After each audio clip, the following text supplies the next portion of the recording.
opera singers. 180 motorists assemble here to undertake for charity a 2,500-mile race in the wake of those brave explorers Burke and Wills. What makes it different is that cheating is held in high regard and serious endeavour is sternly penalised.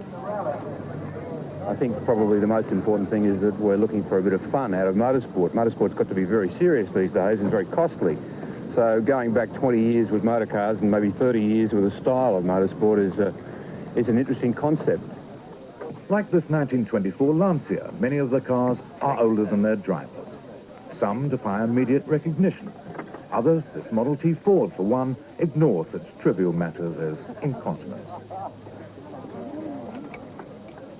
It seems that Biggles finally emigrated to Australia to discover that style, elegance and the formidable Sloane Ranger Colt was here already. We plan to do this in the ultimate in luxury, so really for us it's just getting there and doing it with style. We're going to have a sort of cocktail hour with the candelabras and we've got the gin and select French wines. So, I mean, if you've got to be there, why slum it? So we're going to have a good... The minor luxuries We'll dress for dinner. I mean, we can't let all our standards drop, can we? Clad to bring sophistication to a race called the Bourke to Burketown Bash, the ladies discover that the first hurdle is a 490-mile romp even to reach the starting line in Bourke. The race convener is a self-made electronics millionaire, Dick Smith. As you know, the greatest cheat wins, and one of the greatest ways of cheating is by bribing the officials. An event so brazen in its encouragement of corruption may seem the last place you'd expect to find a hero from a sport of prim integrity. Erstwhile Wimbledon tennis champion John Newcombe. Well, it's the thrill of adventure. The part of Australia that we're going to up in the Gulf of Carpentaria is an area of Australia that I've always wanted to go to. And about 6 months ago, when Dick Smith put the idea, gave me the folder, 3 minutes to departure. I said, gee, that's really what I'd love to do.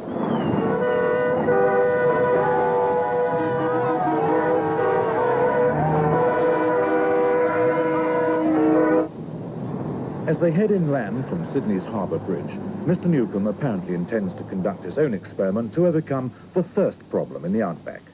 Bars are conspicuous by their absence along a route that reaches out to Birdsville, home of the world's most isolated pub, and then probes due north through the parched terrain where Burke and Wills were to perish, affording happy motoring to cars which have to be at least 20 years old. British interest surrounds a comparative infant, a 1960 Morris Minor carefully restored.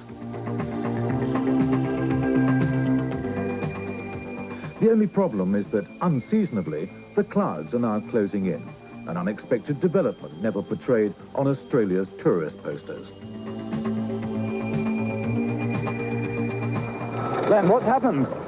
Well, both the oil and the champagne pressure were down, so we decided to have a glass of champagne while we looked at the oil pressure, and we can't find a damn thing wrong with the oil pressure. It seems to be pumping very well. There seems to be tons of oil, but the gauge is gone, so perhaps it's the gauge that's sick. Let's hope so anyway. We'll press on now that we've suitably replenished with the old Bollinger. How are you managing with the weather? Well, it's not very nice because the windscreen wipers don't work and we're doing it by hand, but it's not a long way to go to Burketown by hand. Len Evans is another entrant obsessed by the horrors of thirst. Bon vivant and wine expert, his stoicism is founded on the assumption that Australia's counterpart of the St. Bernard dog is never far away. That's the champagne truck behind us. The champagne truck basically has the provisions for the trip. We weren't prepared to put up with the provisions provided, so and we lost the truck at lunchtime today and ended up with a meat pie, which is total justification of bringing it. You'll have to take the top off the wine, my dear Graham, because my fingers are going to be worn to the bone. The irony is that out west, there are properties upon whose modest 2 million acres not a drop of rain has fallen for the past 3 years. Here they all stop for lunch in what could be any English town in high summer. We expected, without any doubt, that we would find it very dry. It never rains like this in this part of the country, and yet we've seen nothing but rain since we left Sydney. It's extraordinary. We find not having mud guards is a bit of a problem. Well, how's she going up to now? We're still having trouble with one valve, but we're getting along okay. Well, how far behind the pack are you with this car?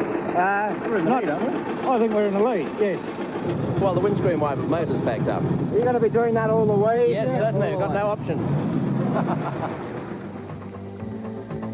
Even in the rain, the first day's run to Bourke is regarded as a gentle spin into the country.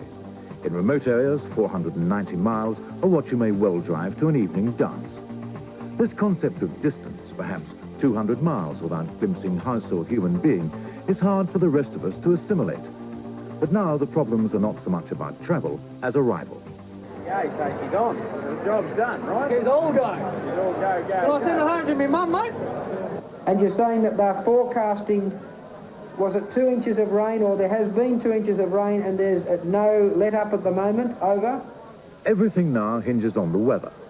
While the rest drink, Dick Smith wrestles with the Outback telephone. I'm just saying again, from what you've said, it looks as if every road in southwestern Queensland is totally impassable. Is that right? What do you reckon? I mean, are we going to be able to go where we originally planned to go? Or No, I don't think so. We're going to, because it's all just about ruts. 6 foot deep mud. 6 foot deep mud. Is there then any chance of us getting through at all? Knowing Dick, he'll leave it till about midnight, and then tell us where we're going. All right, fellas, this is where we're going. Mind you, I still think we'll end up in Birdsville, though, no matter which way we go.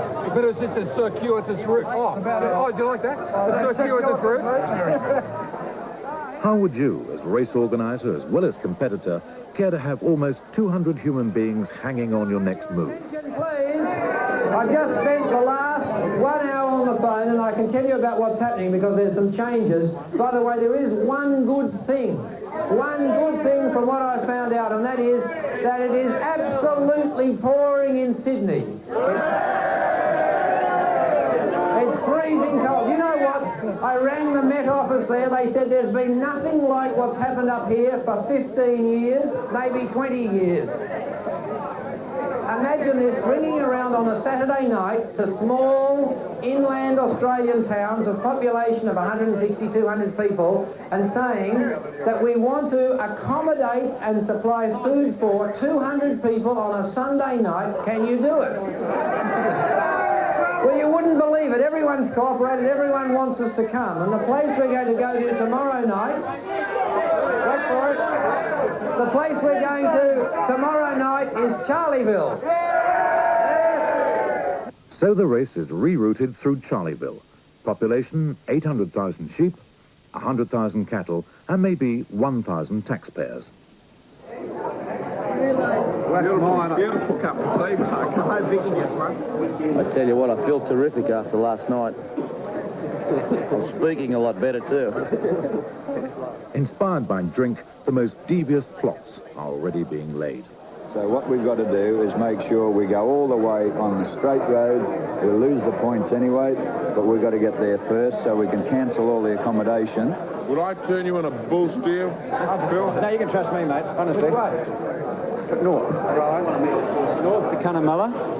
Where's that? At Cunnamulla. It's north of Bourke, mate. Is it on a straight road? Straight road, mate, the Mitchell Highway. Can we miss it or? No, Gordon Elliott, unfortunately your bribe for $60 is too miserable. Someone's bribed $100 to leave first.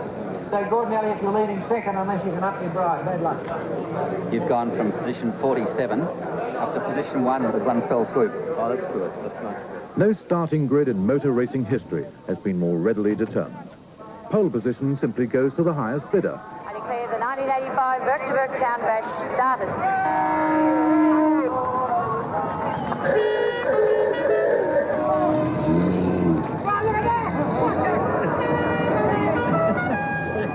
There's a danger that the prevailing levity may obscure an important fact. Driving vertically up Australia demands both caution and endurance.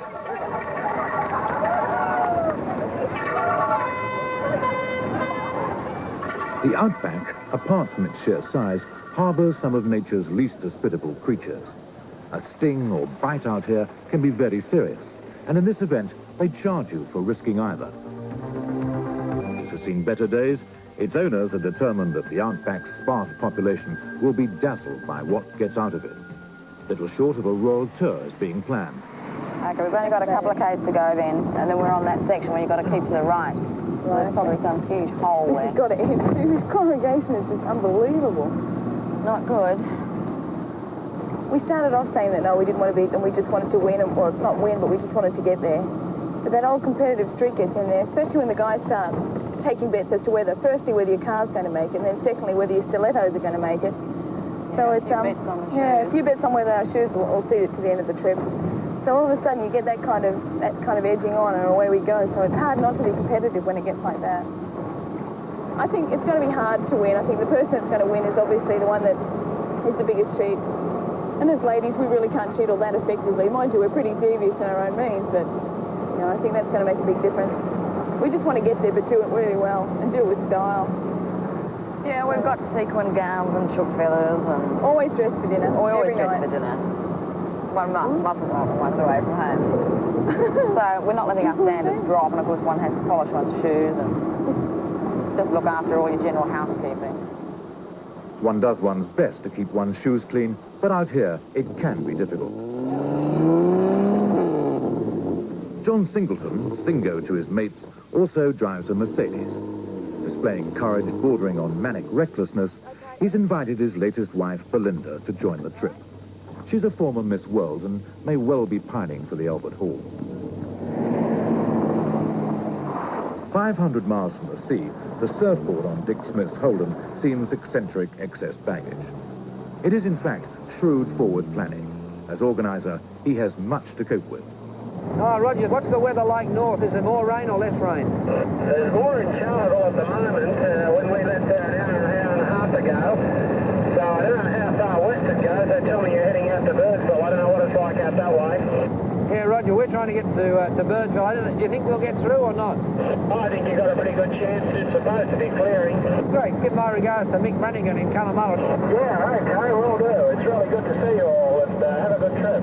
Thanks very much. Bye-bye. The friendliness of the people, you just can't believe it, that people you've never met, they come out, they wave, just talking to me on the CB radio, giving me suggestions of where the trial could go. And once you get out of the cities, you get this. It's just wonderful.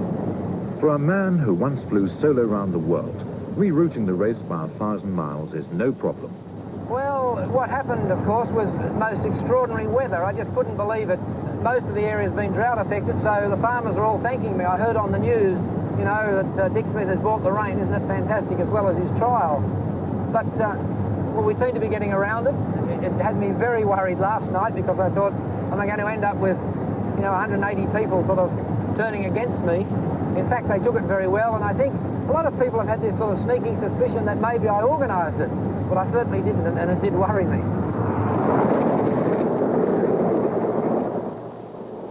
The occupants of car 32, judiciously unidentified, have taken not only an illegal shortcut, but adequate refreshment.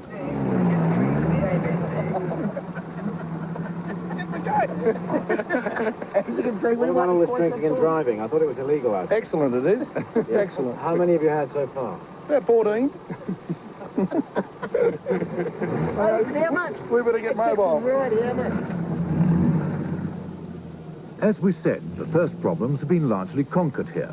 But the next are the super cheats, who send their cars ahead and follow in lofty comfort.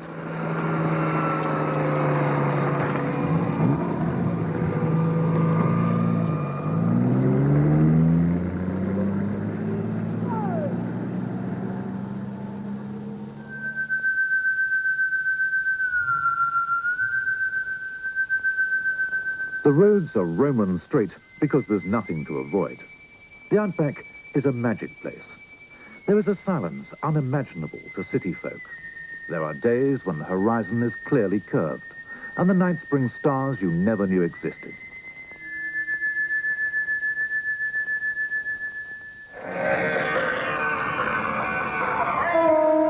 Charlieville, the Australian pronunciation, is steeped in aviation history. In 1920, Amy Johnson landed here, and 2 years later, Qantas launched its inaugural flight from the local airstrip.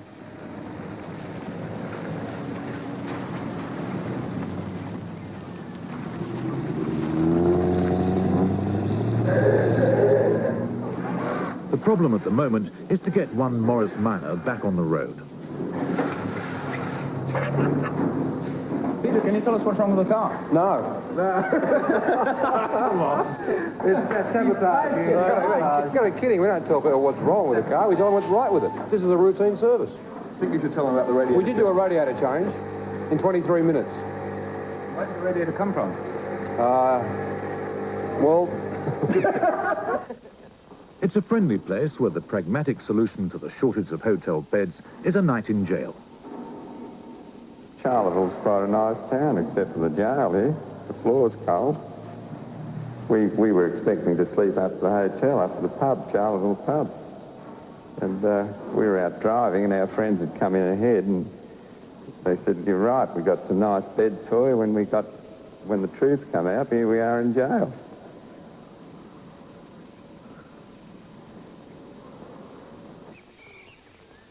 Morning, gentlemen. Rise and shine. Another day, another mile. Thank you, officer. Room service is exemplary, and by Outback standards, not particularly early. 6:46. Yeah. The owner of this Volkswagen has incurred penalty points for taking things too seriously. Okay, mate. See you later. He's equipped his car with rooftop satellite navigation. Impressive it may well look, but in fact, it's far less use out here than a boomerang. Right, it's a mass start. Drive carefully. On the shotgun, you're out, right? 5, 4, 3, 2, 1.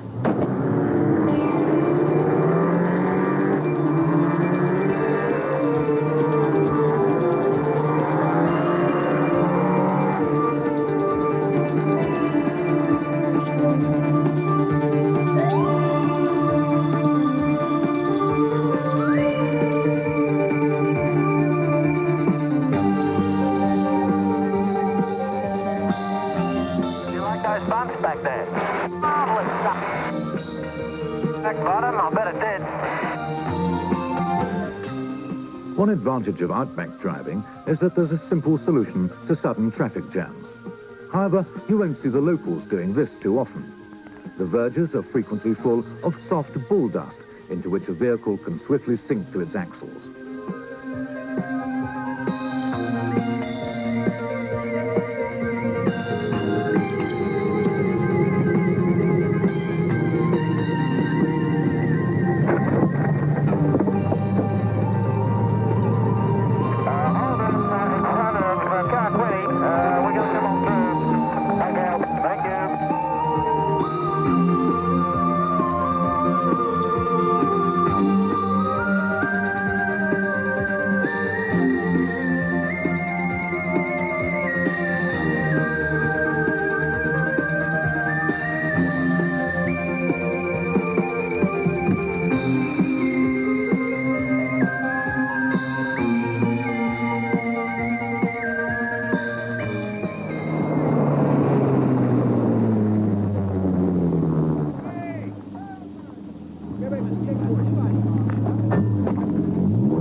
I think it just started.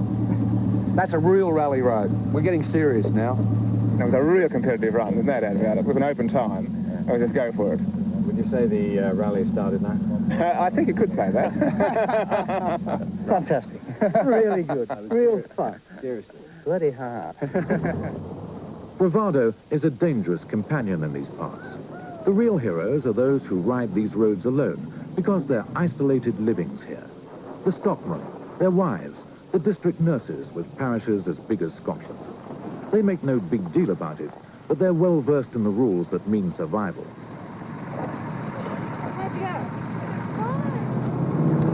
Where are we going to hit the grill stuff? Well, the lights from the start, I think I got all this from a great big boulder when I went through one of those creek beds. We overshot the apex of the corner a little. Yeah, we ended up on top of a pretty big boulder. I'd say this is where it hit the rim here by the look of all the rim and the hubcap. Do you think you're going to make it to the end of this kind of motoring? Oh, yeah, we'll make it to the end. It's a BW.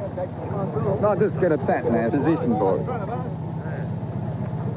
We've got a latitude 2412, longitude 144.10. Do you find that very useful? Well, it's good to know where you are most of the time. 2 penalty points for being boring. No, it's not a problem. A little tiny crack around the drain plug. And we'll just keep topping it up for the next 50 k's until we get into Windora, and then we'll use some arrel dye, make up our own instant gasket set, fix it and carry on. How much oil have you used so far? Well, all of what's in the sump is now on the floor. There's none there, just at the moment. But we'll get some more in a second. We'll be right. She's right, mate. Less individual optimism than a national philosophy. In Australia, the exploration of the art of the possible is a whole way of life. Everything that happens is repairable. So we'll fix it. Outback ingenuity or something like that. There's got to be a way. We'd be letting the British down if we didn't go to Burketown. If the Bourke to Burketown isn't strenuous enough already, some have taken to doing it backwards. Booze, of course, is instantly suspected, but this time the diagnosis is slanderously wrong. Front strut bar broke. Right. The bracket broke, and the wheel come back on the guard, and all smoke with smoke, and just ripped the tyre to shreds. How far did you have to drive like that? We've come in most of them, I think, about an hour or so. What, in reverse? Yeah. It's the only way we can go. With a mere 1,087 miles to go at that pace, they're literally driving backwards to a Burketown Christmas. But at least they're better off than some. With the setting sun, the light was just blinding, as I've been saying all along. I'm having a lot of trouble seeing the road. Girls, keep your eyes open. And I said, oh, I keep on saying, I've lost the road, I've lost the road. And I said, now, watch out, I've lost the road again. And next thing I know, boom, we must have gone into this almighty hole. Fortunately, not a single bottle has been broken. Any R&R, they're checked for casualties. Windora, a mandatory tennis court surrounded by 200 inhabitants, is the biggest town for 300 miles. Not even the grotesque wails of a distant culture can upset a populace to whom a diverted car race is like a visitation from outer space. What's more, the Piper is a prominent politician in the state of South Australia.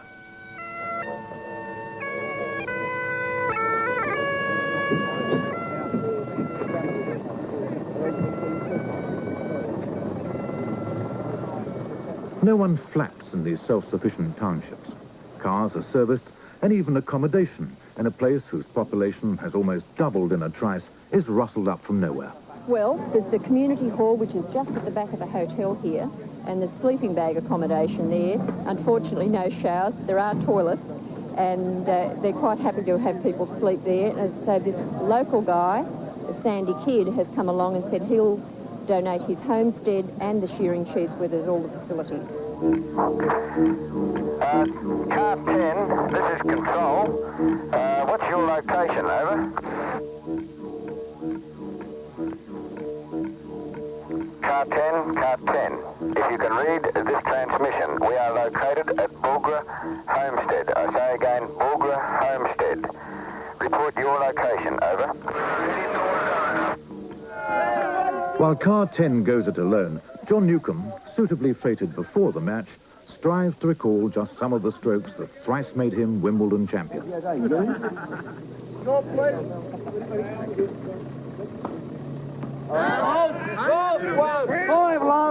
5-1. 5-1. Oh, right, 5-1. Oh, I'm not bloody umpire. Oh, sorry. You all set? Okay. Yeah!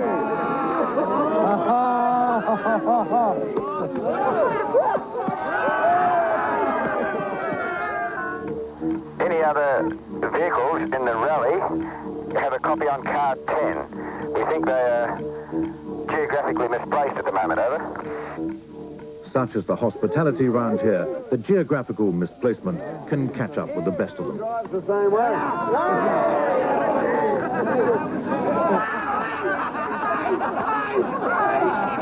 Car 10.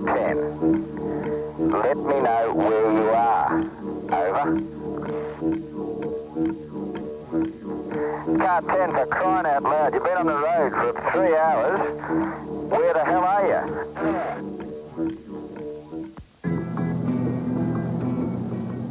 Matilda, for car buffs, it's a 1951 International AL110, is driven by Dick Lang, who runs safaris out here.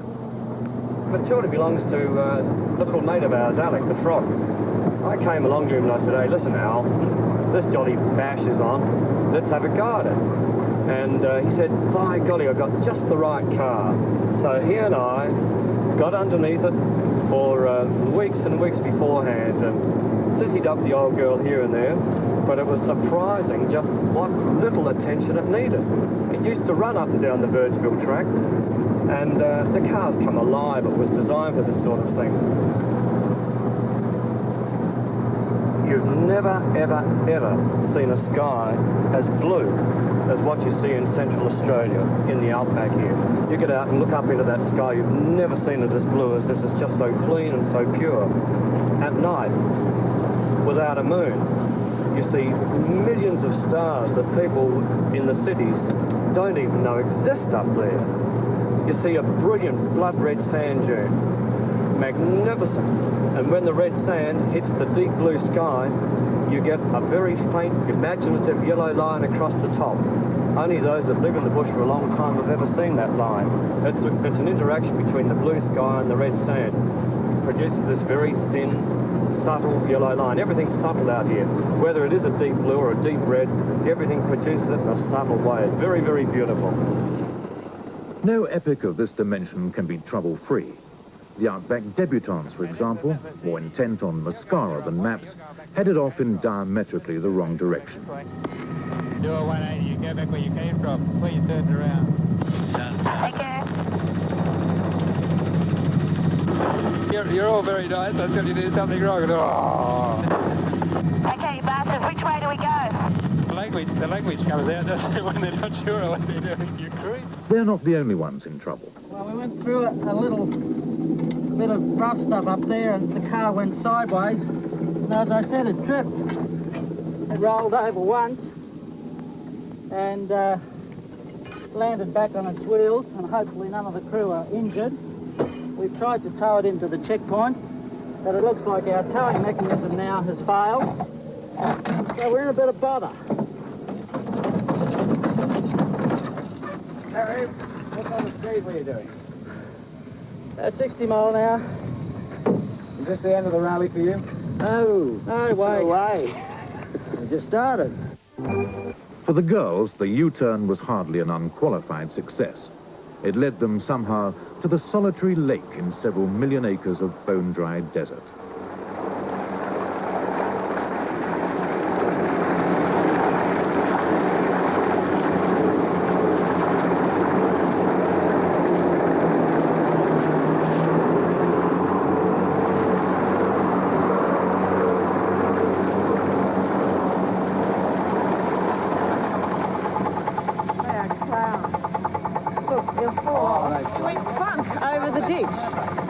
And we're still going plump.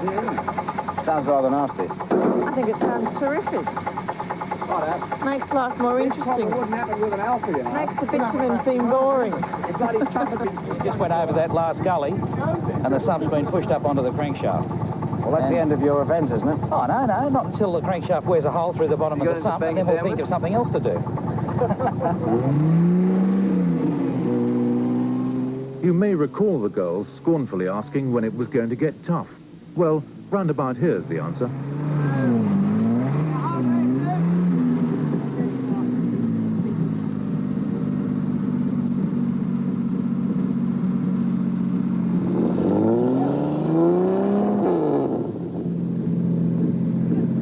That's beautiful. Isn't that good?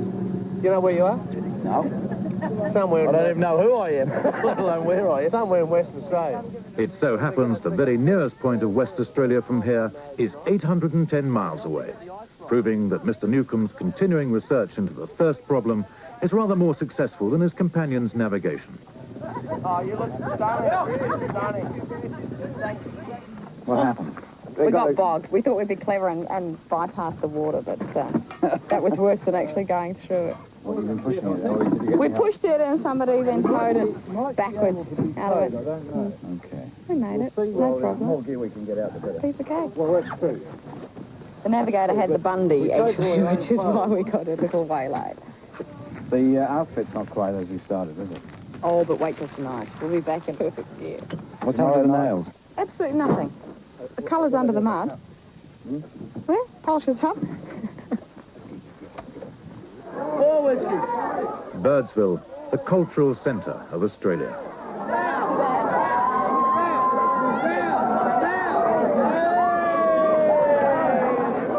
John Newcomb develops a new angle of inquiry, the mixed singles.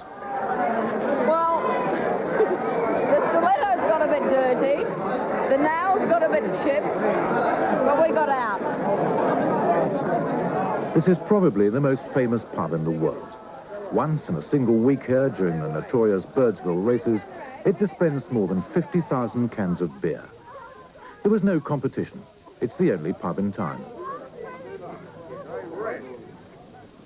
Birdsville, once a thriving cattle town, now has one policeman, a population of 200 souls, and a landing strip mostly patronized by curiosity seekers. To say you've had a beer in Birdsville scores bonus brownie points in the International League of Drinkers. Well, when you go overseas, they ask you about kangaroos, koala bears, and the Birdsville Hotel. Well, there isn't much to do when you get here, is there? Well, I wouldn't say we'd have any St Kilda's or Sheridans or Regents, but I do think our service in this hotel is more personalised and just as good a tucker. We may not have caviar and Boston crab at the moment, but if you would like to book in, we most certainly will fly it in. And what's your recommendation to people travelling for Australia? I think they should come to Birdsville. On the other hand, there are those who can't wait to get out of it by the busload. This is a fun rally, and it was unusual things. And we had a bus that was 20 years old and just fitted in the requirements, and so this is why we came along on the bus. Plus we can bring a few more comforts at home with us. And we've had a lot of fun so far. We're a little slow, but it's the old story of the hare and the tortoise. These entrants come from Inaminka, another dot on the Outback map, and are experts in the hazards of travel in these parts. Their very presence in the race is comforting. What's happening now is that people are arriving at Inaminka, and they just can't do the basic things that people found normal to do only 10, 15 years ago. We're getting people who can't even change their own tyres, or just basic things, and this is where people are going to get into strife. They've got a modern-day technology vehicle, but they haven't got the understanding to do anything about it, and it can still be a very, very remote area at certain times of the year, particularly in summer where people just do not travel these roads. So what precautions would you ask a driver to take if he was coming out here?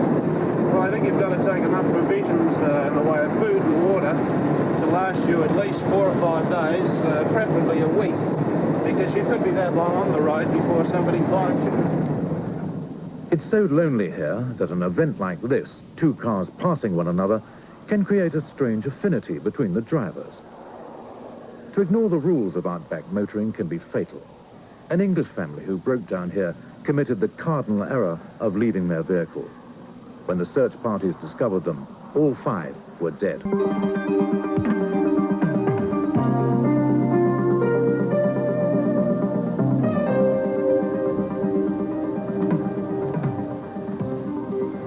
The magic, it's Australia. It's a wide brown land, and I love it. In fact, I think of Dorothy McKellar's poem, which says, "The love of field and coppice, of green and shaded lanes, of ordered woods and gardens is running in your veins." Then it goes on to say, "I know but cannot share it. My love is otherwise. I love a sunburnt country, a land of sweeping plains, of rugged mountain ranges, of droughts and flooding rains. I love her far horizons, look at them. I love her jewel sea, her beauty and her terror, the wide brown land for me." And that's what it is. It's a wide brown land, and I love it.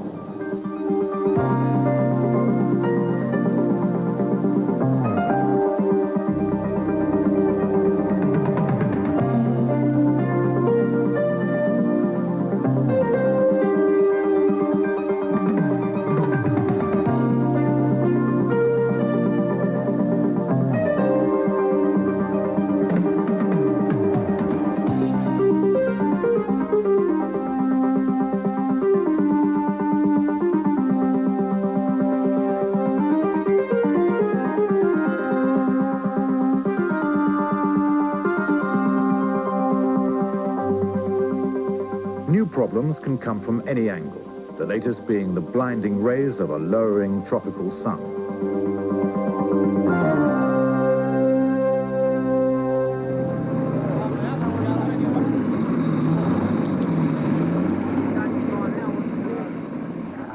Fortunately, no one is seriously hurt, though it's hardly the place you'd expect to find Mrs. John Singleton, lately Miss World of 1972.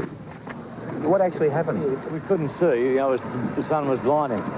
And Glinda and I thought it was time we gave a professional You need to stand well back a on go. the table, probably. So let's give a professional a chance to do it. No more professional drivers. That's the way it goes.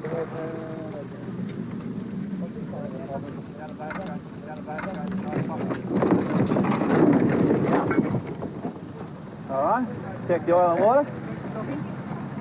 Well, everyone's okay, that's the main thing. I dreaded something like this happening and someone getting hurt. Are you okay, Belinda? I was right the first time. The famous stack at the mining town of Mount Isa is Australia's tallest structure.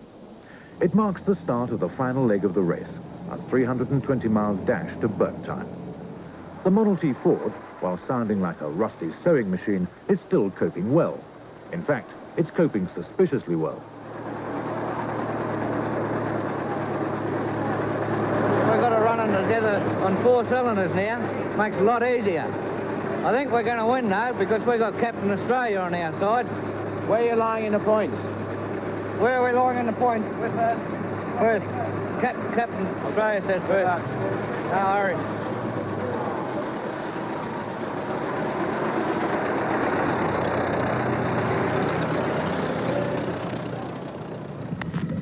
That's good speed for you. Stay about that speed, that's good for us. Roger, D. Nibbles. The helicopter super cheats are still there, and so, revealing all the stamina of old, is John Newcomb, though now judiciously relegated to the passenger seat. Happily, Mr. Newcomb's main interest in the event is shortly to be resuscitated. John Singleton reckons the Ford Singleton's first place for 5. What from a distance appeared to be a Red Cross station is in fact a dispensary demanding immediate patronage. I think perhaps you should pop out and have a little spot of something with us. That Evans is waiting for you, sir. We have a very nice 74 Semillon from the Hunter Valley here, which is nicely mature, has picked up lovely bottle development character. Is that what I'm drinking? And yes, that is the lovely wine. Look at the marvellous colour. We have some excellent ham, some excellent trout, trout mousse. Yes, the meat pies are coming too, John. I'll be here in a moment. Just a second. Oh, I'm going to have a little cheese. They're coming out fresh from Clontarf. Oh, fantastic trip. You've done enormously well. Roll it. Here's cheers. Cheers. What sort of whites and reds you got, mate? Well, that's a 74 Hunter from Rothbury, which is a top wine, has magnificent flavour. It's a shame that the rest of the world doesn't understand just how good Semillons can be from the Hunter Valley. Even here, they observe the solemn rituals of the wine connoisseur. Smell it, Curtis.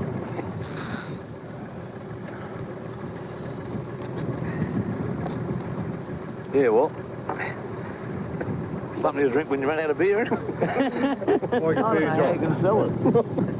I've been here 30 years trying to put some blood into the Australian character, and it's so difficult. It's just so difficult. Sometimes I wonder if it's worth it. I like that yellow peril wine you gave us. Take off your Joe Bellucci glasses. That was dark you were drinking the other night. I like that. The Spinifex has now given way to brushwood and anthills. 200 miles to go.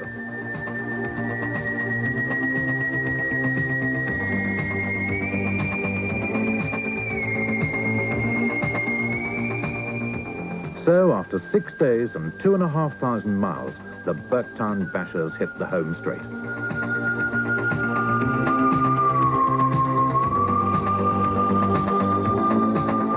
Just 45 feet above sea level, Burketown, during the notorious wet season, is frequently cut off from the world for weeks at a time. There are those who believe that this is not nearly long enough. Oh, I'm just so happy. Burketown, the bridge, even if we are on the wrong side of it. Fantastic. The final twist is that having got here, they can't even get to the finish line. The sudden traffic jam is the outcome of a typical piece of Burketown eccentricity. It's decreed that no competitor shall cross the bridge into town without a specially issued passport. Since the passports are only obtainable on the town side of the river, this has created a catch-22, which could involve getting seriously wet. And this is crocodile country. It's just a typical bureaucratic bungle where they won't give you the passport unless you get across the river, but you can't drive across. Now, bureaucracy does this everywhere. Aren't you embarrassed that at the end of an event like this that you've organised is going to end with people falling in the water? No, I'm absolutely delighted because I organised this too, and I think it's going to be the last little bit of fun, and I suppose just showing that the whole thing was a lot of fun and it was never to be taken heavily at all, just very, very light. 5, 4, 3, 2,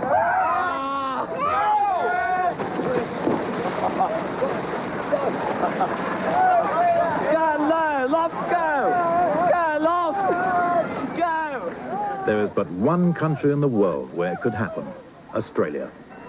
Hey, pull him up a bit!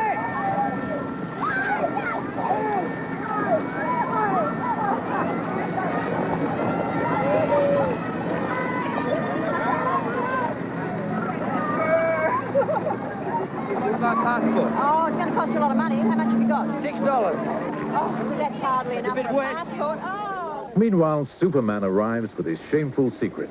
His Model T Ford has been shipped on a trailer for most of the way. It wins him an abundance of cheating marks. Dick Smith, philanthropist, is delighted at the confusion.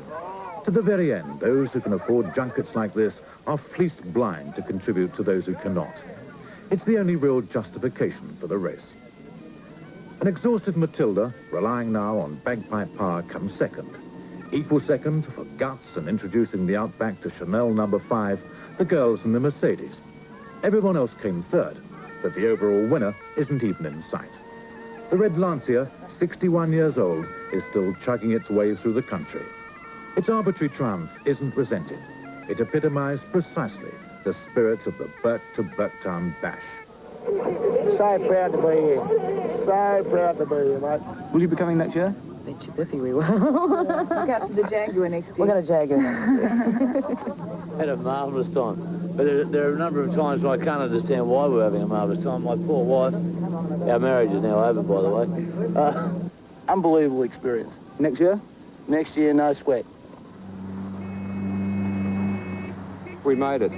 Not without some difficulties. We broke a gearbox oil seal just out of Windora. We fixed it last night at 11 o'clock. Beautifully. Gary, you're my mate. You're my mate, Gary. You're my mate. Come on.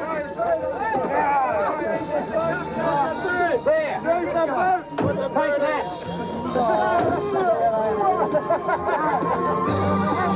that.